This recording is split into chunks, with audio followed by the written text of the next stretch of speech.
First look ಹೇಳ್ಬೇಕು ಅಂದ್ರೆ ಇದನ್ನ ಕ್ಯೂಟ್ ಅಂತ ಮಾತ್ರ ಯಾರು ಹೇಳಲ್ಲ, ನೋಡಕ್ಕೆ ಆಂಗ್ರಿ ರೋಬೋಟ್ ಇದ್ದಂಗೆ ಕಾಣುತ್ತೆ. Sharp tank extension, aggressive LED head lamp, muscular stands, Transformers ಮೂವಿಯಿಂದ ಡೈರೆಕ್ಟ್ ಆಗಿ ಬಂದಂಗಿದೆ. ಫಸ್ಟೇ ವಾರ್ನಿಂಗ್ ಕೊಟ್ಬಿಡ್ತೀನಿ, ಈ ಗಾಡಿ ಮೇಲೆ ಒಂದ್ಸರಿ ರೈಡ್ ಹೋಗಿ ಬಂದ್ಮೇಲೆ ಬೇರೆ ಗಾಡಿಗಳೆಲ್ಲ ಬೋರಿಂಗ್ ಅನ್ಸುತ್ತೆ. 390 ಅಂತ ಹೆಸರು ಕೇಳಿದ ತಕ್ಷಣ ಸ್ವಲ್ಪ ಜನಕ್ಕೆ ಎಕ್ಸೈಟ್ಮೆಂಟ್, ಸ್ವಲ್ಪ ಜನಕ್ಕೆ ಭಯ.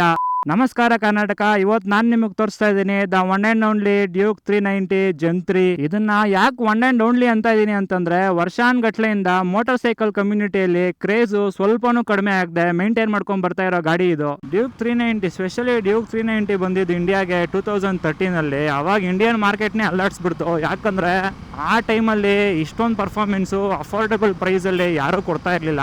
ಅವತ್ತಿಂದನೂ ಇವತ್ತುವರೆಗೂ ಆಸ್ಟ್ರಿಯಾದಲ್ಲಿ ಹುಟ್ಟಿರೋ ರೆಡಿ ಟು ರೇಸ್ ಅನ್ನೋ ಫಿಲಾಸಫಿ ಹಿಡ್ಕೊಂಡು ಕ್ರೇಜ್ ಮೇಂಟೈನ್ ಮಾಡ್ಕೊಂಡು ಹೋಗ್ತಾ ಇರೋ ಗಾಡಿ ಗುರು ಇದು. ನನಗೆ ಪರ್ಸನಲಿ ಈ ಗಾಡಿನ ಈ ಆಂಗಲ್ ಅಲ್ಲಿ ನೋಡೋಕೆ ಚೆನ್ನಾಗಿ ಕಾಣಿಸುತ್ತೆ. ಟ್ಯಾಂಕ್ ಎಕ್ಸ್ಟೆನ್ಷನ್ಸ್, ವೀಲು ತುಂಬಾ ಕ್ರೇಜಿಯಾಗಿ ಕಾಣಿಸುತ್ತೆ. ಫೀಚರ್ಸ್ ಅಂತ ಬಂದ್ರೆ ಈ ಗಾಡಿಯಲ್ಲಿ 5 ಇಂಚ್ TFT ಡಿಸ್ಪ್ಲೇ ಇದೆ, ರೈಡಿಂಗ್ ಮೋಡ್ಸ್ ಐತೆ, ಲಾಂಚ್ ಕಂಟ್ರೋಲ್ ಐತೆ, ಟ್ರಾಕ್ಷನ್ ಕಂಟ್ರೋಲ್, ಕಾರ್ನರಿಂಗ್ ABS. ಇದು ಸ್ಟ್ರೀಟ್ ಬೈಕ್ ಅಲ್ಲ, ಯಾವುದೋ ಮಿನಿ ಸೂಪರ್ ಬೈಕ್ಸ್ ಅನ್ನೋ ಲೆವೆಲ್ ಫೀಚರ್ಸ್ ಐತೆ. ಈ ಗಾಡಿನ ಪಾರ್ಕಿಂಗ್ ಅಲ್ಲಿ ನಿಲ್ಸಿದ್ರೆ ಹೋಗೋರು ಬರೋರು ಪಕ್ಕ ಒಂದ್ಸರಿ ಆದ್ರೂ ನೋಡೇ ನೋಡ್ತಾರೆ. ಈ ಗಾಡಿನ ಎತ್ಕೊಂಡು ಹೋಗ್ತಿದ್ರೆ ಹುಡುಗಿರ್ ನೋಡ್ತಾರ ನೋಡಲ್ವಾ ಅಂತ ಗ್ಯಾರಂಟಿ ಕೊಡಕ್ಕಾಗಲ್ಲ, ಬಟ್ ಅಟೆನ್ಷನ್ ಅಂತೂ ಬಂದೇ ಬರುತ್ತೆ ಗ್ಯಾರಂಟಿ. ಸೈಡ್ ಪ್ರೊಫೈಲ್ ಅಷ್ಟೇ ಕ್ರೇಜಿ ಅಗ್ರೆಸಿವ್, ತುಂಬಾ ಕಾಂಪ್ಯಾಕ್ಟ್ ಆಗಿ ಕಾಣಿಸುತ್ತೆ. ಈಗ ಮೇನ್ ಸೆಕ್ಷನ್ ಇಂಜಿನ್ ವಿಷಯಕ್ಕೆ ಬರೋಣ. 398cc liquid cooled single cylinder, 46 horsepower, 39 Nm torque produce ಮಾಡುತ್ತೆ. ಕೇಳಕ್ ಸಿಂಪಲ್ ಅನಿಸ್ಬೋದು, ಗಾಡಿ ಓಡಿಸಿದ್ರೆ ಅದು ಅರ್ಥ ಗೊತ್ತಾಗುತ್ತೆ ಗುರು.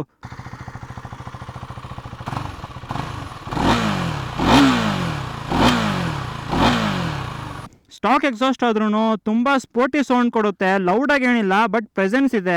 ಈ ಗಾಡಿಯಲ್ಲಿ ಸೈಲೆನ್ಸರ್ ಗಿಂತ ಥ್ರೋಟಲ್ ರೆಸ್ಪಾನ್ಸ್ ತುಂಬಾ ಡೇಂಜರ್. ಸಸ್ಪೆನ್ಷನ್ ವಿಷಯಕ್ಕೆ ಬಂದ್ರೆ 43 mm WP Apex USD forks, ಹಿಂದ್ಗಡೆ ಮೋನೋಶಾಕ್ ಸಸ್ಪೆನ್ಷನ್, ಎರಡು ಅಡ್ಜಸ್ಟಬಲ್, ರೋಡ್ ತಕ್ಕಂಗೆ ನೀವು ಅಡ್ಜಸ್ಟ್ ಮಾಡ್ಕೊಂಡು ಓಡಿಸಬಹುದು. 320 mm ಫ್ರಂಟ್ ಡಿಸ್ಕ್ ಇದೆ, dual channel ABS, cornering ABS ಐತೆ. ಎಮರ್ಜೆನ್ಸಿ ಬ್ರೇಕಿಂಗ್ ಟೈಮಲ್ಲೂ ಒಂಚೂರು ಕಾನ್ಫಿಡೆನ್ಸ್ ಕಡಿಮೆ ಆಗಲ್ಲ ನಿಮ್ಗೆ.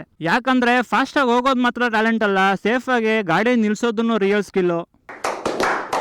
ಇಂಥ ರೋಡಲ್ಲೆಲ್ಲ ಈ ಥರ ಗಾಡಿಗಳು ಓಡಿಸ್ಬಿಟ್ರೆ ಮುಗೀತು ಕತೆ.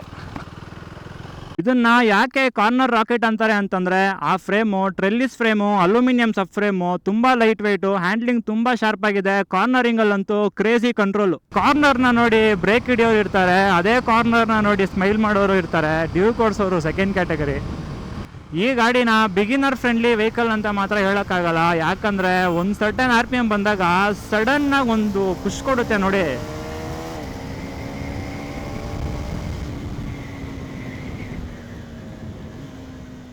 ಬೀಜಗಳೆಲ್ಲ ಅಲಾಡ್ಬಿಡ್ತವೆ.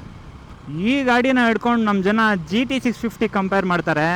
ಅದೆಲ್ಲಿ ಇದೆಲ್ಲಿ GT 650 ಓಡಿಸೋ ಥರ ಕಾಮ್ ಆ್ಯಂಡ್ ಕಂಪೋಸರ್ ಆಗಿ ಡ್ಯೂಕ್ನ ಓಡಿಸ್ಬೋದು. ಡ್ಯೂಕ್ನ ಓಡಿಸೋ ಅಷ್ಟು ಅಗ್ರೆಸಿವ್ ಆಗಿ GT ನೋಡಿಸ್ಬಿಟ್ರೆ ಅರ್ಥ ಆಯ್ತು ಅನ್ಸುತ್ತೆ. ಗಾಡಿ ಸಿಟ್ಟಿಂಗ್ ಪೊಸಿಷನ್ ಹೇಗಿದೆ ಅಂತಂದ್ರೆ ಹಾಕೊಂಡು ಹಂಗೆ ಚಚ್ಬಿಡೋಣ ಅನ್ಸುತ್ತೆ ಗುರು. ಇನ್ನೂ ಹೇಳ್ಬೇಕು ಅಂದ್ರೆ ಡ್ಯೂಕ್ ಜೆನ್ 1, ಜೆನ್ 2 ಅಲ್ಲೆಲ್ಲ ತುಂಬಾ ರಾ ಪವರ್, ಅಗ್ರೆಸಿವ್ ಪವರ್ ಡೆಲಿವರಿ ಇತ್ತು. ಬಟ್ ಜೆನ್ 3 ಅಲ್ಲಿ ಒಂದು ಸ್ವಲ್ಪ ಸ್ಮೂತ್ ಪವರ್ ಡೆಲಿವರಿ ಮಾಡಿದ್ದಾರೆ. ಒಂದು ಸರ್ಟನ್ RPM 6000+ RPM ಬರೋವರೆಗೂ ನಾರ್ಮಲ್ ಅನ್ಸುತ್ತೆ. ಅದಾದ್ಮೇಲೆ ಒಂದೇ ಸರಿ ಪವರ್ ಡೆಲಿವರಿ ಕೊಡುತ್ತೆ ಗುರು, ಸೈಕ್ ಅದು. ಈ ಗಾಡಿಯಲ್ಲಿ ಮೈಲೇಜ್ ವಿಷಯಕ್ಕೆ ಬಂದರೆ ಮೈಲೇಜ್ನ ಮರ್ತೋಗ್ಬಿಡಿ ಗೈಸ್. ಯಾಕಂದರೆ ಪರ್ಫಾರ್ಮೆನ್ಸು ಪೀಕ್ ಲೆವೆಲು.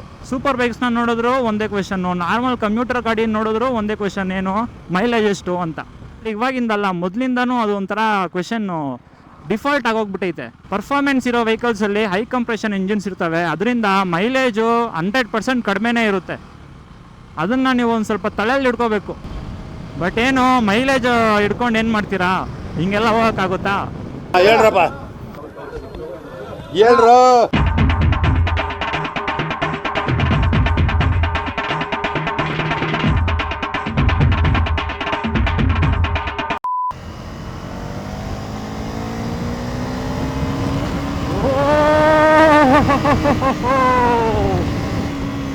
ಬೀಜಗಳೆಲ್ಲ ಅಲಾಡ್ಬಿಡ್ತವೆ.